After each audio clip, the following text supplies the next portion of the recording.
It's 2024.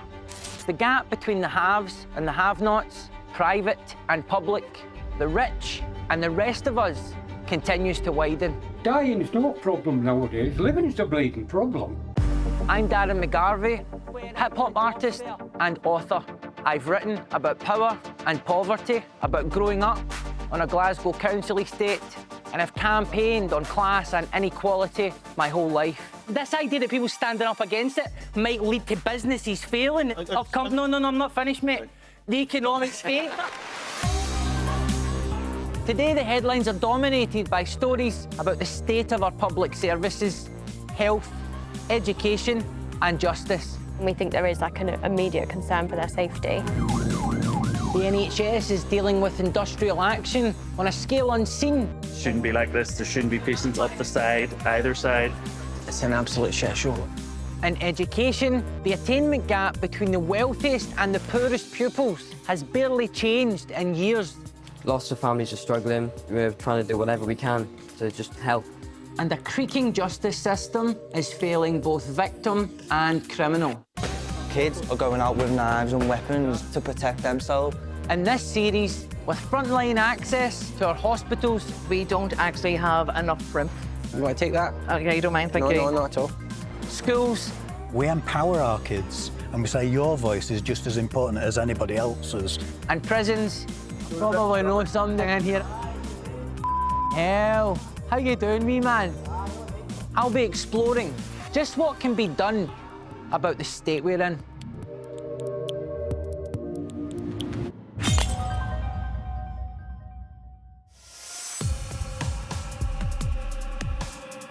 Is the NHS at breaking point? As you're going to see, it is extremely overcrowded. As the gaps widen between expectation and reality.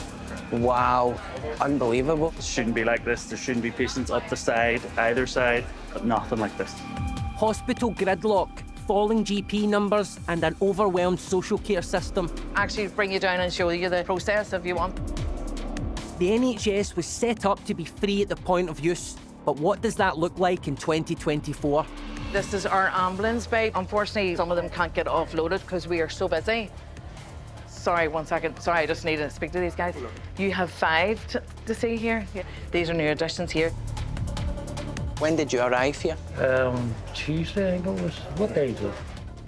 It is challenging. I just can't believe how busy it is in here. Yes, it is. This seems to be the norm now. I mean, this would be what we would call our winter pressures, but now it's just our all-year-round pressures. It seems to me that the NHS is in a critical state. Everyone keeps coming. We don't actually have enough room, hence why we have patients on the corridor. You want to take that? Okay, you don't mind, thank you. No, not at all. Is it terminal, or is there a cure? It's an absolute shit show. It's all held together by overworked people who obviously care, because if they didn't care, I think a lot of them would probably be feeling too demoralised to continue. Morning, everyone. It's Margaret here. It's just gone 11, so we're going to make a start to our 11 o'clock bed call. Breege, are we good to make a start in the Royal, please? And this is our conference call. Margaret is the site controller today for the Belfast Trust. So everyone will feed in just any ongoing issues they have. We have 107 in the department, 24 to be seen. Waiting time at 10 hours 40. There are 50 DTAs. DTAs. Decision to admit. There is a plan. I've been given access to the nerve centre at the Royal. The team here monitors the patient numbers coming in and out of the hospital. And how many patients have you moved out of the department towards or the discharge lounge this morning? I'll come back to you on that. OK, that's great, thank you. I'm here to find out why some patients are spending days on a trolley in A&E. Is there any other information for the Royal before we move on? No. No, thank you. Liz, please. With 11 to be seen. Witnessing this meeting has highlighted the mammoth task staff deal with every day. 48 hours, which is the mental health patient. And despite each UK nation devising recovery plans, staff everywhere are still working under constant pressure. Listen, just thank you all very much for your hard work this morning. It hasn't been an easy morning. It's going to be a busy afternoon. We need to keep the flow going because we have 50 patients awaiting a bed with high numbers to be seen. It's like air traffic control. the way that you're chatting. That's exactly what it is. Just can't get my head around the fact that it's just a normal Wednesday morning in summer. And when you walk behind the curtain here, it's like... We've been living this 2 years. It's gradually, you know, it is becoming more and more and more. It's just continued, you know. This is our symphony board, which is all of our patients in A&E. This is probably shocking figures. How many patients have waited greater than 12 hours for anything? And unfortunately, we're up to 150. It's just the pressures on our system. So we've got someone here nearly 3 days in. Yes, waiting on a bit. But to get a GP appointment is difficult. So some patients do not mind waiting that length of time. So for some, this is just a strategy to navigate a health system that's not accessible at the GP level. Yeah. Lead nurse Michael oversees the flow of patients from A&E to the wards. Those patients shouldn't be on this corridor. This corridor should be empty. But as you can see, there's 6 there now. Yeah. And then this is where our ambulances come in. So ambulances come in off the road and are waiting to be offloaded, turned around and sent back out again. But again, with the pressures in ED, they may actually have to wait. So a lot of the kind of public frustrations and discussion that you hear about getting into hospital is centred around ambulances, but the reason the ambulances get stuck here is because of what's going on here, isn't it? Yeah, so because if an ambulance can't get in because of space, then if there's no space, they have to wait there. Yeah. But even once inside the hospital, some patients have been waiting for days. How did you end up at the hospital? I was taking blackouts and kept falling in the house. And when I got in here, I found out it was low blood pressure was doing it. You seem pretty calm. I'm very used to this place. Yeah. I've been maybe like 5 times inside a year, twice in a 1 week. Just chatting to Brendan there, who is taking a bad turn. And what that shows is if he's keeping turning up at an emergency department with the same problem, there's some kind of failure somewhere else in the system, whether it's at GP level, out of hours, whatever it might be. And so you can see that part of the reason this part of the health system becomes gummed up is because it's absorbing pressure that's coming from another gap in the system. Right now, there's like 110 people in the department, which is quite a lot for this time of the morning. But our population is very elderly and they need services and stuff in the community, and sometimes they're just not there, so they come into us. So you're really like targeting any areas where you can relieve some pressure on the overall system here? Yeah. So what I'm trying to do is relieve pressure from patients coming in so they don't have to be put into the ward, that they can be discharged. But there are patients who come in who are very unwell. And what time did you start today? 7:30. And what time do you finish? 8:30 tonight. Okay. These patients shouldn't be here. If there was beds in the wards, they would be up there. But beds are a precious commodity as the wards struggle to discharge patients. Any potentials today? We do have one who has been referred to a nursing home. We're waiting to hear back. Okay. So we're waiting on social work, yeah? Yeah. And site and 4 actually will be discharging over to Meadowlands today. Okay, happy days. So many is that medically fit? Is that about 10, was it? 10 or 11. Yeah. 10 or 11. You sort of break that down for a layman like me. Rebecca has 11 patients here who are medically fit to leave the hospital, but care is not available out in the community, or there's no nursing home placements. There must be something frustrating about the simplicity of what has to occur to get things moving and the fact that you're still stuck here. It is just once they're medically optimised, it's trying to find the best place afterwards, and it's just not available at the minute. It's so relentless. There are obviously little pockets in a day where you might get a few patients out and just breathe a sigh of relief at having freed up that capacity, but the flow never seems to stop, does it? This is the norm, and you can see why people are leaving the profession in healthcare, because they're knackered. We're doing it for the patients. It's all about the patients. You know, we're there for them because sometimes nobody else is.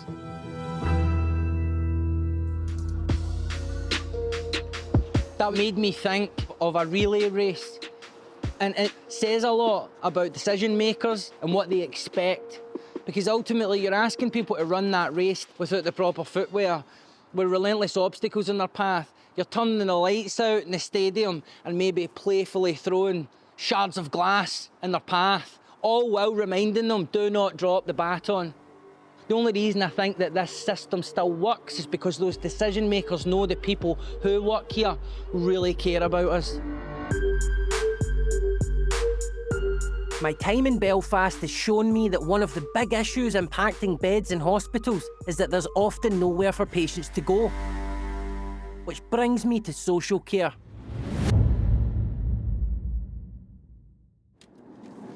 I love my job and I love what I do. I want to be in somebody's house and I want to help them.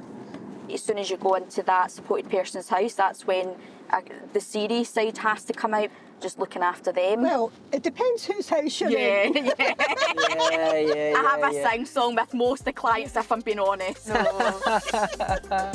I'm riding with carers Tiffany and Alison from Cargom, a social care and community development charity which supports over 3,000 people every week.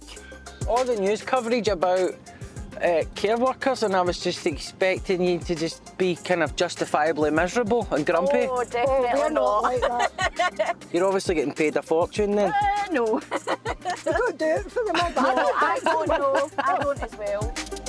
I'm here to see how social care can ease the pressure on our hospitals. The people that you work with, they've been recently discharged from hospital. Yes. It's about just getting to learn about what best suits them. You need to know their routine because you're in their house. We're visiting 92-year-old John, one of around 8 people Tiffany and Alison support each day. We'll go and get washed first. There we go. So, right, you take your time, John. But John's a man of many layers, so we have 1, 2, 3 jumpers today. And a vest. Is that enough? Thank you. And I'll do the other side, okay? Good. Now we'll give that a wipe with all of those towels, and then I'll do the front. Thank you. That's fine. They're all very obliging. Right, John. This lot. They do what they're told.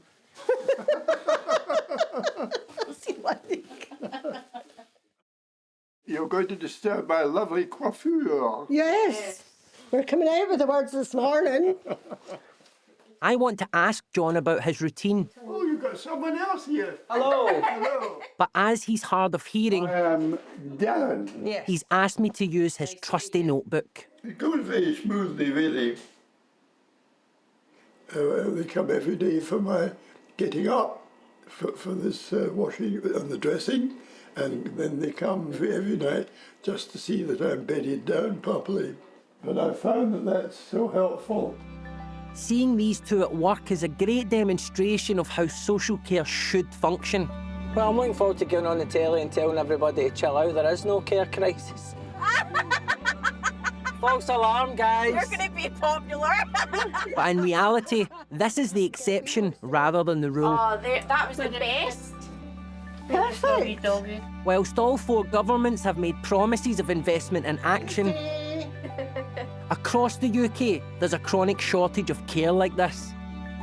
It's amazing to watch you work, all of the different things that you bring to the job, emotionally, physically, mentally. Why is this deemed to be an unskilled job? I would personally say that we're very skilled. So take your hands and feel back for the chair. We were fully trained in first aid, dementia, manual handling. How's that? Personal care, using hoists, slings, medication. You were working in another job, Tiffany, before, weren't you? And what were you being paid? So I was doing chefing when it was about £20 an hour. And what are you getting paid now? At the moment it's £11, £11.10. Ouch. Yeah. We know that there's a crisis in the sector in terms of getting the workers in. With the wage being set at where it's at, it's not exactly providing a great incentive. I do think it's time for all the younger ones coming through this sector that they see it as a really good sector to come into and they're paid accordingly. Yeah. A functioning social care system Alan, your favourite lemonade. Thank you, my darling. not only has major benefits to individuals, They do a great job. They got to put up with me. but across the health sector. In addition to the hospital discharges, we also work to keep people out of hospital. Yeah. So we're not filling up hospital beds. But obviously the people you work with are of a certain age. Have you had any experiences of them passing away and how that felt, losing them? Yeah, I think that's probably... That's the hardest That's the aspect. hardest bit. My last stop is to meet Sylvia, who's being cared for after recently coming out of hospital. Hello. Good afternoon. You're like, okay, Sylvia. A slice of toast with butter Okay. and a cup of hot sweet tea. That's That's the most important. that is important. I need my cup of tea. I was quite a number of weeks in the hospital, taken very well care of, but we had to wait till carers came available because there's such a demand for them. It must be frustrating when you're well enough to get home. Yes, and of course you're taking up a bed, so you feel guilty. You seem to have quite a good understanding of the care crisis that we're experiencing. It's horrendous. Just a shortage of people that want to do the job. I mean, it's not everyone who is made to be a carer. You know, I think you have to have something in you, you know, to want to help other people. I'm 84. I was diagnosed with cancer. I know my time will come soon, but I'm not afraid. I've had a good life and I'm prepared to go whenever the time comes. The idea of a free at the point of use health system paid for by taxation is that it will hold your hand and look after you your whole life. From birth, through injuries and illness, physical and mental, finally helping you to a dignified death. I'm glad to be in my own home. I wouldn't be here if I didn't have carers. Sadly, 2 months after filming, Sylvia passed away peacefully in the comfort of her own home. In this country, we're sold the dream. If we work hard, we play by the rules, we can expect to enjoy the end of our lives. And what I've seen today kind of confirms that, if you're lucky enough to receive the sort of care that's on offer, some places, some of the time. So I've got news for anybody out there in their 20s, 30s, or like me kicking 40's door down. Old age is coming, and you better hope they've sorted this mess out before it hits you. But fixing the state of social care only helps hospital gridlock at one end. Many patients end up in A&E because they can't get access to their local doctor. So what the hell's going on in GP surgeries?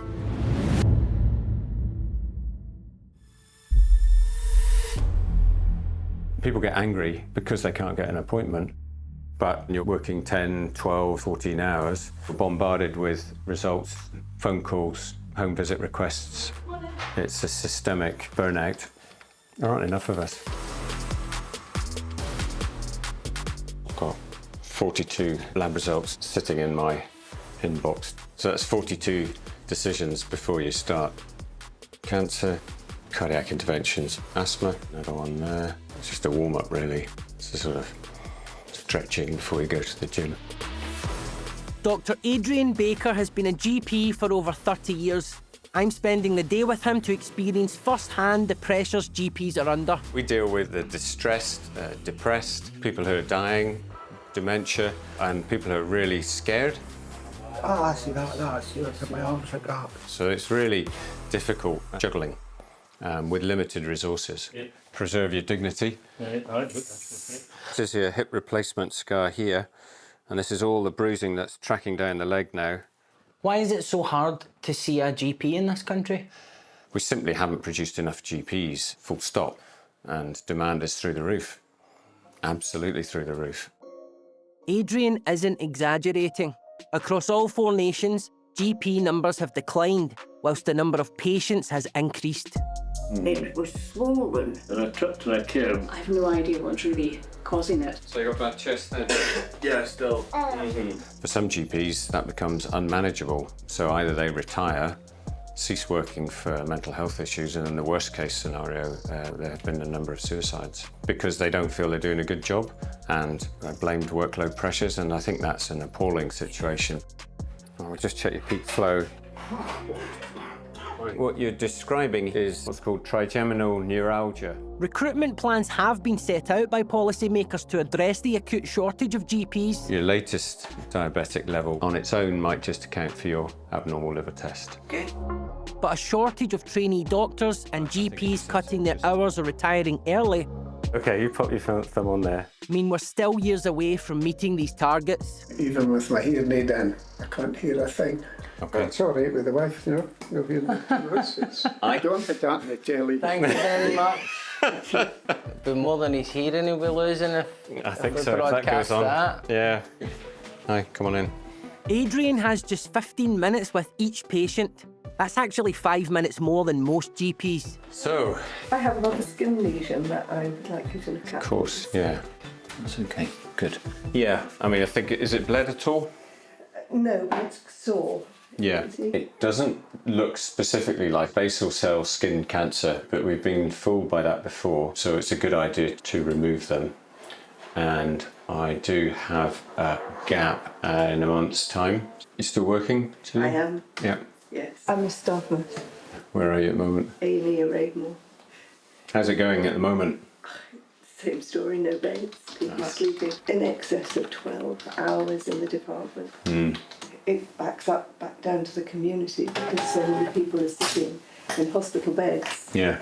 We had an alert last week that every single ambulance that's available was either there in the queue or travelling to the main hospital. And then we can't get an ambulance for somebody who needs them in the community. It's very real, isn't it? It's very... Someone is having a stroke, someone is overdosing. These are things that require care within a matter of hours. This is the last year, I would say. It's much, much worse.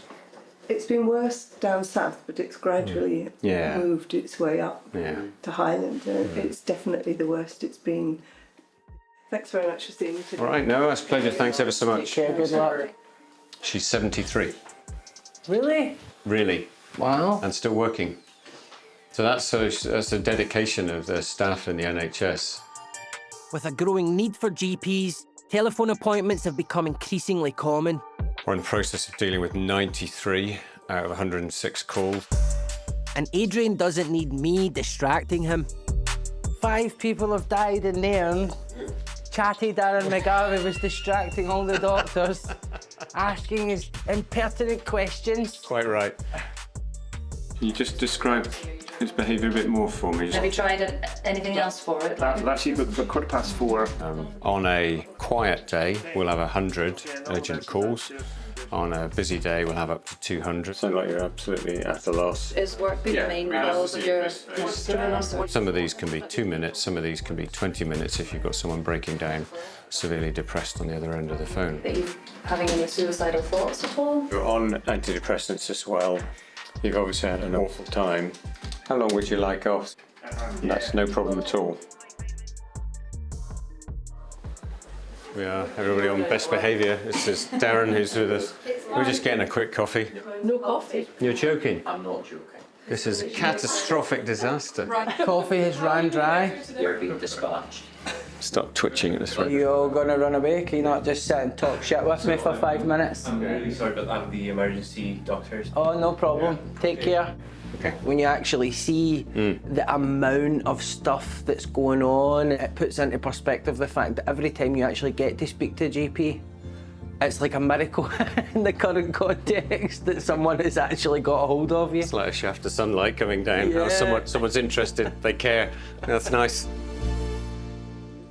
Like many of you, my general understanding of the NHS is from a patient perspective. I didn't understand that wider health service, the role that GPs play. And if you imagine it like a big Jenga block, then if you take GPs out of the equation or there's not enough to hold it up, the whole system collapses. So whilst the free healthcare system seems locked in a state of pressure and instability, where do patients turn? Private healthcare may be an option for some, but cost aside, is there also an ethical dilemma to this?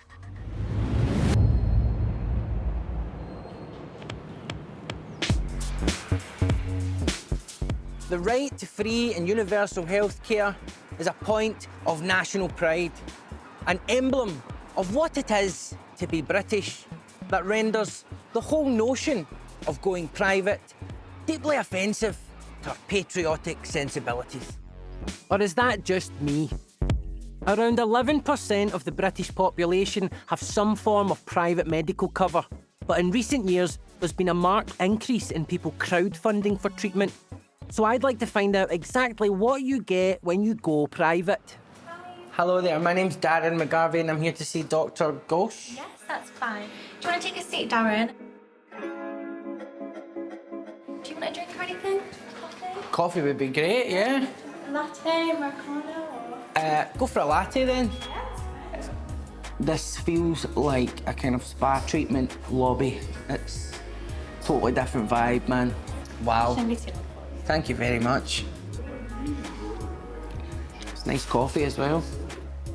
Darren. Dr. Ghosh. Nice to meet you. And you. Come on down. Is that yours? It is, yes. And just follow me down. I started as an NHS GP. Most of us in the private sector have had our training through the NHS. The thought of going private was the dark side. And then I found personally I wanted to spend more time with patients, just wanted to do it better. And the only way we can do it differently is coming out of that system altogether. The restrictions about what I can prescribe, who I can refer, when you can have a particular scan, and all those hoops can often take months, if not years. I don't get those in the private sector. Tell me about your health. Generally speaking, my health has vastly improved over the last 10 years since I stopped drinking. Okay. I'm regular attender of the gym and have been for a few years. I definitely don't get enough sleep. But the biggest thing for me health-wise is that I'm still smoking. And then digestion, I can experience severe bloating. The other day I had really bad cramp. Gut health is really important. If your bowel isn't right, then your overall health is often affected. Recently I've been feeling quite strong bouts of physical anxiety that's not triggered by any thinking. It's weird I'm rushing through this as if you're in a hurry to go somewhere. But I'm absolutely not. Yeah, and I'm just like, I feel like I'm keeping you too long, you know? It's the opposite here. You've got all the time in the world. And then you're kind of buying this. It's amazing just to have the time to talk to a GP. Let me see if the nurse is free, because then we'll get it done quicker for you. Next, I'm due to have an array of tests with Nurse Kaylee. We're going to do some blood tests and a wee test as well. Cool. Is that all okay? Perfect, yeah. Great, let's get going. When he says wee test for my viewers in Scotland, what he means is a urine test, not a small test. These will include my measurements, weight, lung capacity, blood tests, and a full ECG to check my heart rhythm. Nice pictures of the Ophelia pulse. I definitely have one. To pay for this health screening up front, you're looking at a hefty £750. And for a one-off face-to-face consultation with Aaron, it's £140. It's very often, I describe it a bit like flying first class when you come private. The doctors are the same, the pilot's the same, the aircraft's the same, the tests that we do are the same, but it's that journey that will take you there that often we want to get that better. Going through the process of being given the time to focus on your own health is weird. I think this is probably the longest amount of time I've took for myself to do anything.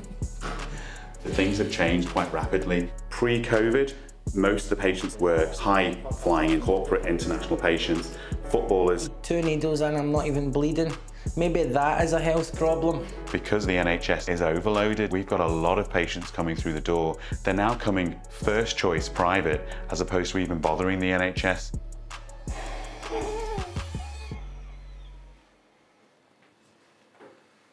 That?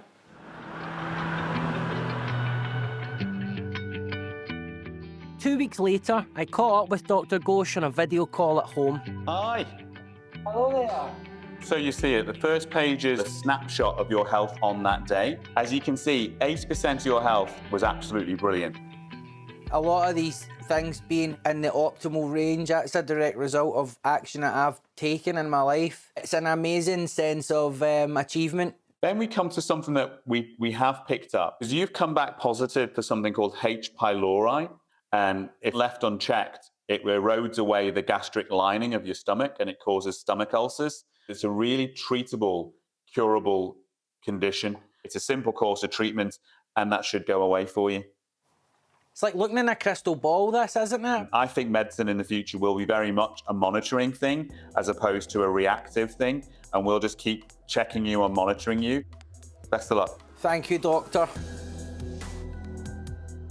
This test has picked up a potentially serious gut infection. I have been living with significant difficulties as a result of that.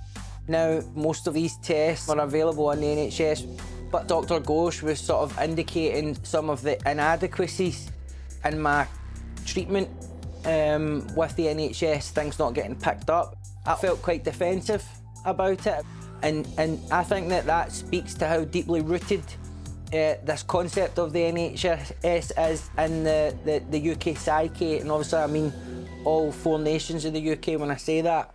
And this is something that's important for us not to lose, because that is really the only impediment right now to a more American-style healthcare system. It's because of that emotional attachment. Whilst my experience of private healthcare has certainly been pleasant, for most people it's either too costly or feels disloyal. So I want to return to the NHS to find the innovators working to fix the state of the health system from within.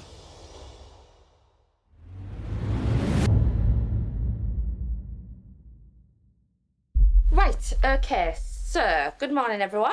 We've got 5 full assessments today, 2 reviews, 1 telephone review. This is the Jean Bishop Integrated Care Centre, the first of its kind in the UK. It's the brainchild of doctors Anna Falwell and Dan Harmon, and takes a preventative approach to treating older people and those living with frailty. I am immediately struck by the lightness of the atmosphere. People are chatting away, you'll often hear laughter. It creates a kind of environment that's just pleasant to be in. Have you been told much about what to expect today? I don't know anything. Basically full health MOT. Oh, health MOT is a great way of putting it. Patients are referred here by their GPs for assessment by a variety of health and social care specialists who look at the whole person, not just a single medical problem. God, you've got a grip, haven't you? You break another one of my fingers. 82-year-old Bill is one of just 5 patients being seen today. So what we're going to do is we're going to get you to see our support workers. They're going to do your blood pressure, heart tracing. Do you want to come down? Yeah. OK. They're calling it an MOT out there, which is a good way of looking at it. Absolutely, and it is an MOT really, isn't it? It's a check to try and keep you as healthy as possible for as long as possible. People living with frailty need around 40% of hospital beds and GP resources. This centre aims to reduce that strain and improve outcomes. He's got a really complex medical history. He's got heart failure, diabetes, lung disease as well. And he previously had lymphoma or blood cancer many years ago. So that's just to check how your heart's ticking, Bill? Well, it's still ticking. I think just. He declined to attend his last appointment with haematology because he decided he'd had enough. People like Bill with a range of issues or comorbidities are a challenge for standard medical care, as there's a tendency to react to crises rather than see the bigger picture. There's been quite a bit going on with you since you were last here. I've had chills put up me, down me, outside of me, in me. Yeah. The last time I went to the hospital, I got fed up. 7 hours I was sat there and I went to the nurse. I'm not going to sit here, so I might as well die at home as dying here. If I'm going to die, dying is no problem nowadays. Living is the bleeding problem, isn't it? Yeah. Well, it is if life's uncomfortable. Yeah. Right, well, that was a bit morbid, wasn't it? Should we talk about something else? Well, I'm on about my feet. I can't Go on then. I can't feel my feet. Does that feel all right? I'm also dropping in on Joy, another patient going through our health MOT. Hello. Hi there, how are you? Thank you for inviting me into your sacred space. One of our appointments is with the pharmacy team. Pharmacist Laura and technician Sue will review her medication. Now, have you brought the inhalers in? I've got one with me. If you could just take a puff so I can see how you're managing with it. Ensuring that Joy is using her medications correctly may seem like a simple step, but taking this time could prevent hospital visits. That technique isn't great, if I'm honest. You're not using it correctly. It came up. Yeah. So it's just not even getting into your lungs. I think probably an air chamber and mask would be better. Loneliness and isolation are also problems faced by the elderly. How's your mood? Are you reasonably content? Yeah, have you got family nearby? I have my daughter, which is in a worse state than I am. Oh, gosh. She's just had a kidney taken out and she's on dialysis 3 times. Dialysis 3 times a week. Bill is recently bereaved. And it was about a year and a half ago that she passed away, is that right? No, 2. 2 years, right, okay. She died in Royal, and I still miss her. I bet. How long were you together? 20 years. Right. So, you know, it's... well, there you are. Are you managing with all your shopping and stuff like that? Your husband, does it? Everything. He does everything. He does everything.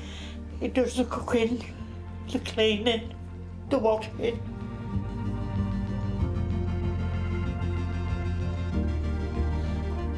I don't know how to do without him. Do you think you need any help at all? Any extra help? There's lots of other people to see today. You'll see occupational therapy there, and then you'll see a physiotherapist, and we have a social care team that can maybe point you in the right direction to get you some help. I've never seen anything like that. Getting time to talk about what's going on. In a GP surgery, you better get the whole story out in 10 minutes. We do get a lot of tears. We want to make them feel at ease. You know, this is a good opportunity for them, isn't it? It's the best opportunity they're going to get. Dan is wrapping up with Bill after a consultation that has lasted around an hour.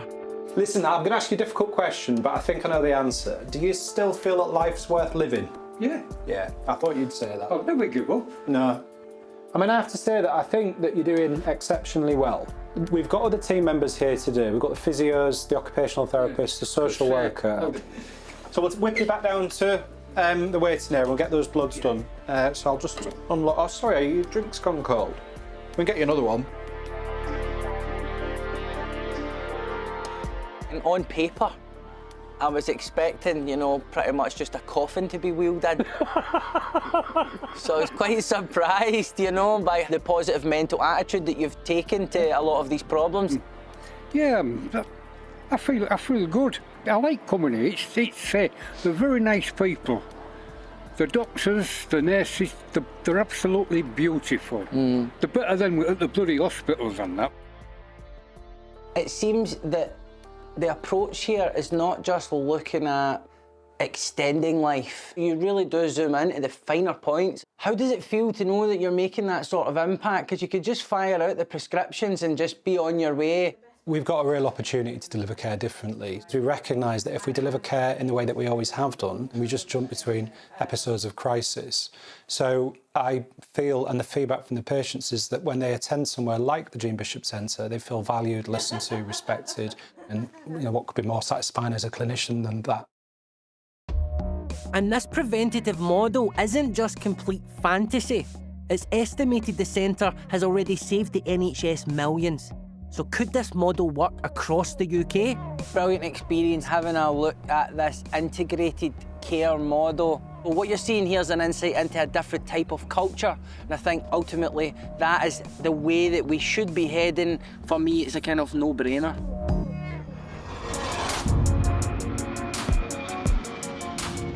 My journey so far has shown me that the future state of the NHS depends on our ability to cope with the UK's ageing population.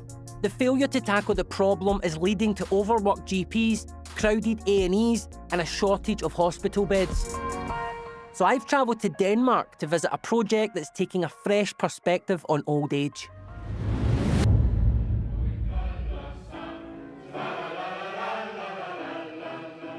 This is the House of Generations, a complex of 304 apartments built by the council to house people from every age group. Giraffen, den tager vi også med hjulene. Kom I op og stå.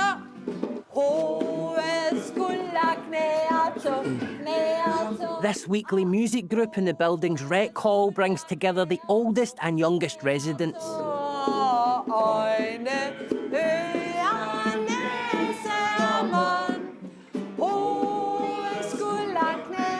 You're young, when you're a child, you're too little to care. And when you're old, you just don't give a shit anymore. And that space in between is the endless responsibility, endless self-absorption, all the worst aspects of individualism. So there's just those two little sweet spots that bookend life where you're free from all of that, so they can get really absorbed in each other and really connect, and it's beautiful to see.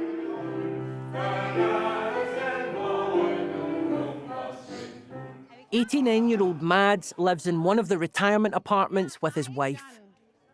What do you get out of spending some time with the children? Så er det en befriende oplevelse at se sådan nogle unger tumle rundt og være glade og spontane, og det er sjovt at se de børns, hvad skal vi sige, også nyder at være sammen med en anden generation, og ikke kun deres pædagoger og sådan. Jeg oplever, at det er, we call it a win-win situation.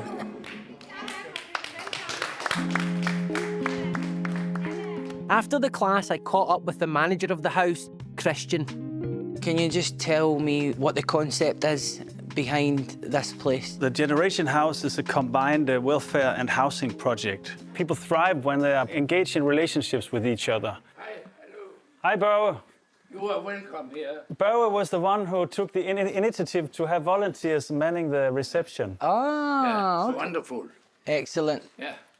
See you later. Thank you. Take care.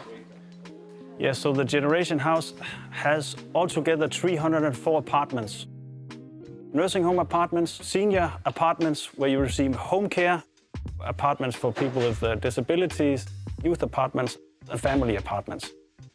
The concept mixes a lot of people with different age and different life situations, and what we actually see is it works in practice. Residents here pay between £500 and £1,000 a month for accommodation, and welfare subsidies may be granted to those who aren't able to pay the full cost. All care is provided by the state free of charge. Nice. 35-year-old Morton has lived here for a year. I live in like a community housing space. So there's 3 youth apartments, there's 2 family apartments, and then there's 2 elderly apartments. So this really is a sort of microcosm of the society. Yeah, and I think that's what runs this house, because I spend a lot of time with the elderly, and they always need help putting up a lamp or a shelf. It's so rewarding to see how much joy I can bring by helping them out with things that are so simple to me, like fixing your iPhone or making your printer work. You work in kind of public relations, media, you make decent money. So this actually gives your life a bit of meaning. Would it be fair to say that? Totally. The social aspect of this facility? Totally. It has given me like a sense of a place to belong. I feel so happy sometimes going down to the cafe. I can also admit that sometimes I take the other route out because I know that if I walk by the whole group of elderly people, they will all sit like this ready to tell me what kind of task they need. And what they need fixed. But it's nice to be appreciated. And it's nice to be able to give something back. It seems like in Denmark you have a high level of public trust in government and institutions and the system.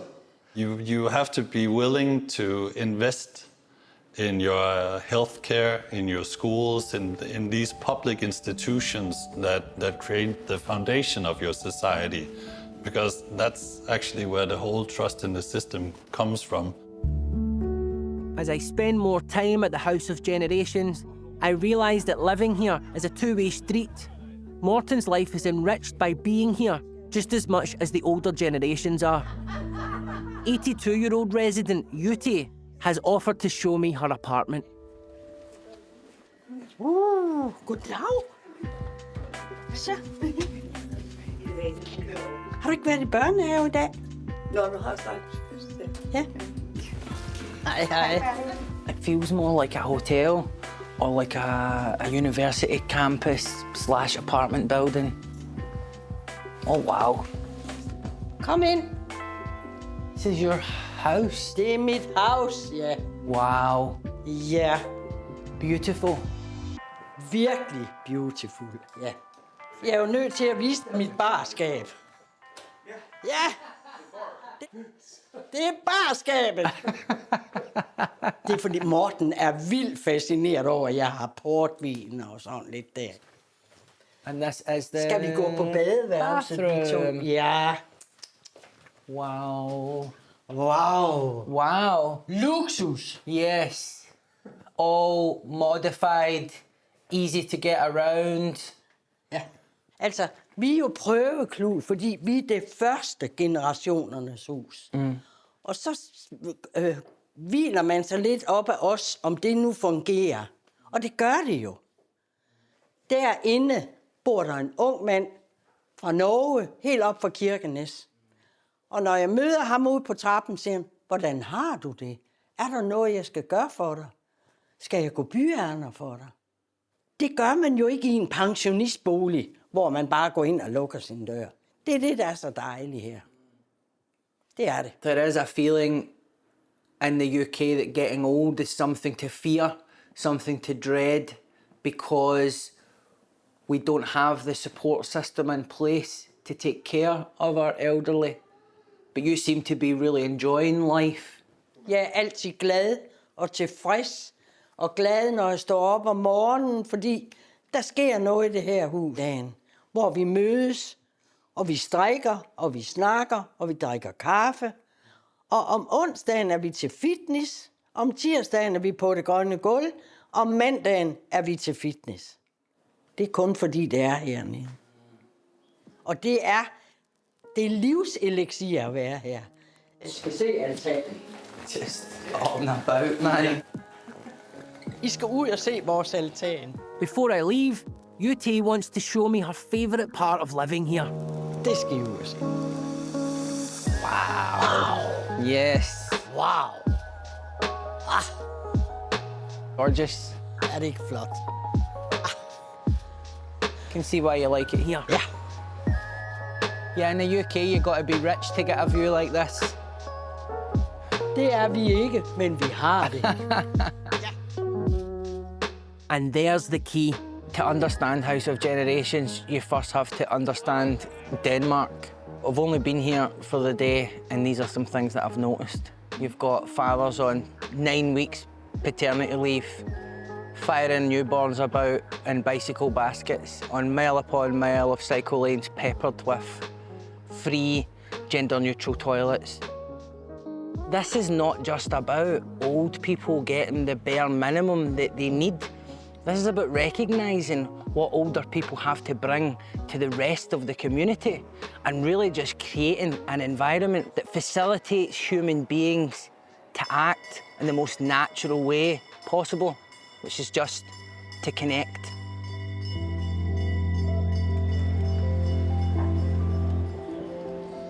Leaving Denmark, that sense of community sticks with me, and I can't help but think this might be a key to fixing the state of the NHS. Which leads me back to the UK, to visit a local pharmacy that's offering a glimmer of hope for the future of healthcare.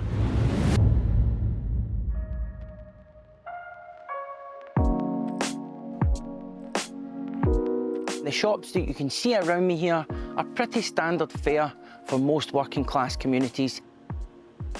Nestled unassumingly amongst the shops is the local pharmacy.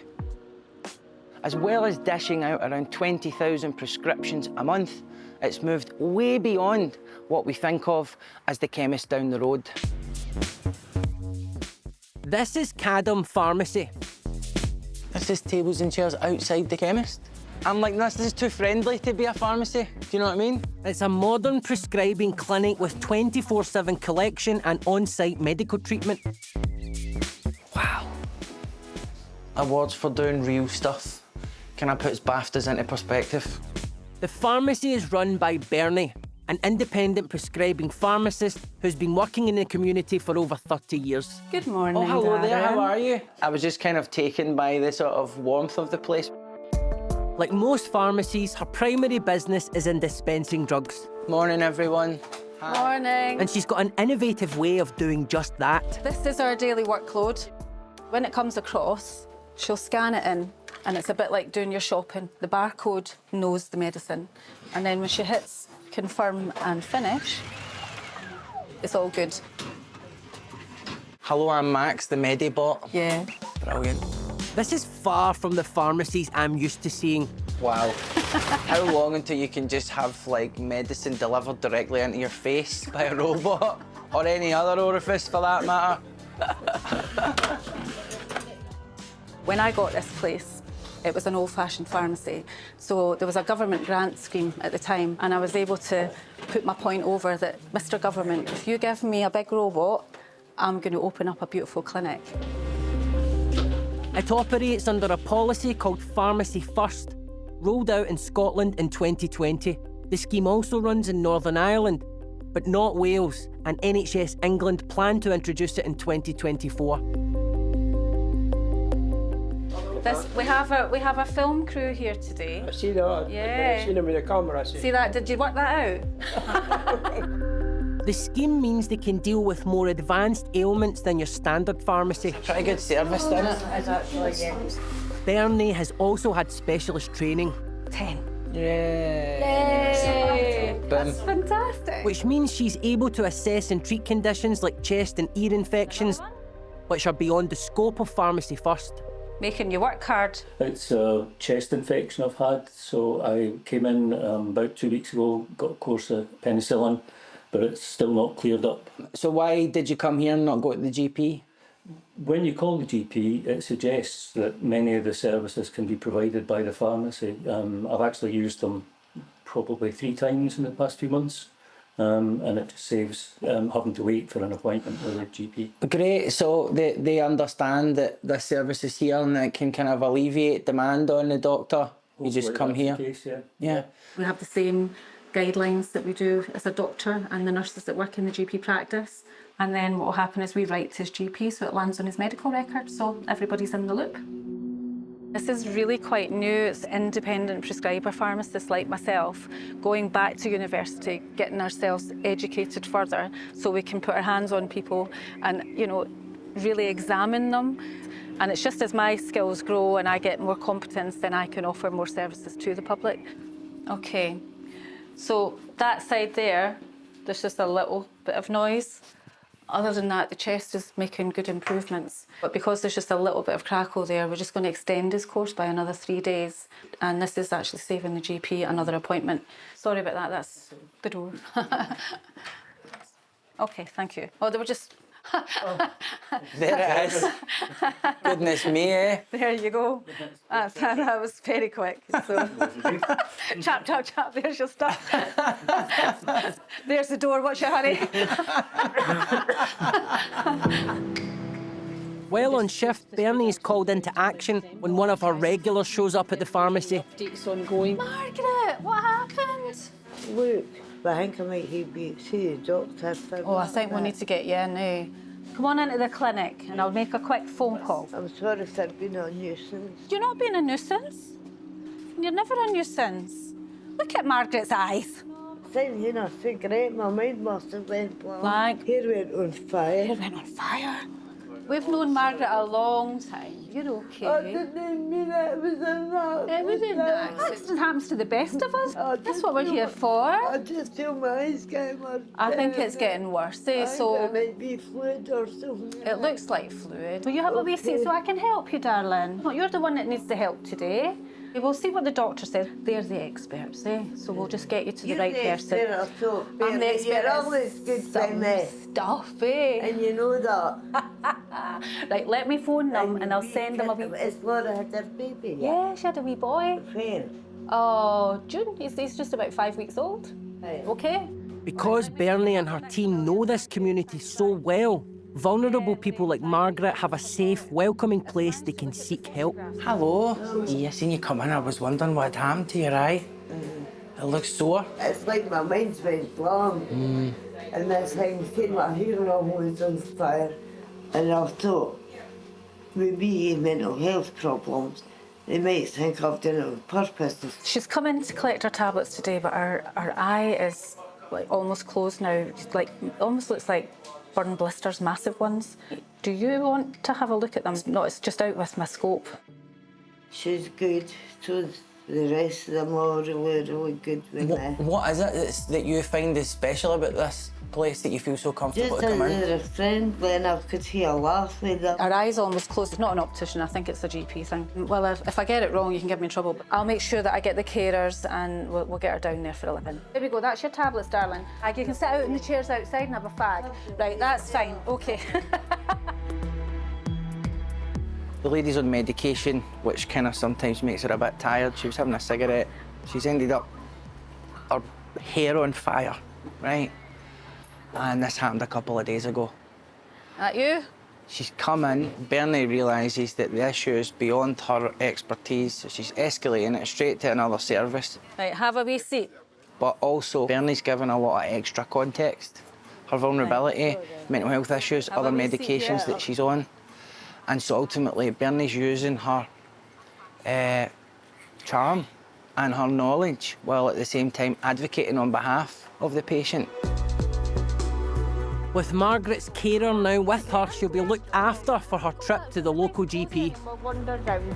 The main thing is that you're going to the right place and you'll get looked after and you don't need to worry. And then will you let me know how you got on? You need to swing by here before you take her home, will you? Yes, we're Please. Right, okay, don't drink. Welcome. What a community this is, man. Like, because when you're naive, utopian-minded person like me is describing what an amazing healthcare experience looks like, that is what I'm thinking. That's what people keep telling me is not possible, because everything costs money.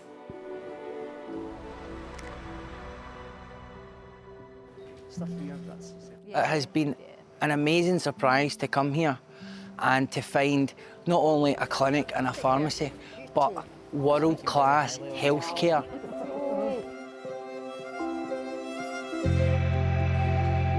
The guiding principle of the NHS is that it belongs to the people. My journey has taught me that people are indeed key to sorting the state of the health service. I've seen how the increasing gap between those who fund the NHS and those who work in it is putting the whole system in jeopardy. Which makes it seem like a private health system is an inevitability. And when the system fails, when the diagnosis comes too late, when the ambulance doesn't arrive on time, the same people who chose to underfund the NHS will seek to blame the surgeries and the hospitals for being badly managed, and you, the patients, for making poor lifestyle choices. I think it's time we ran some tests on those who ask, who will pay for it when we demand a world-class health service free at the point of use? Because if we lose the NHS, I'll tell you who will pay for it. It'll be you.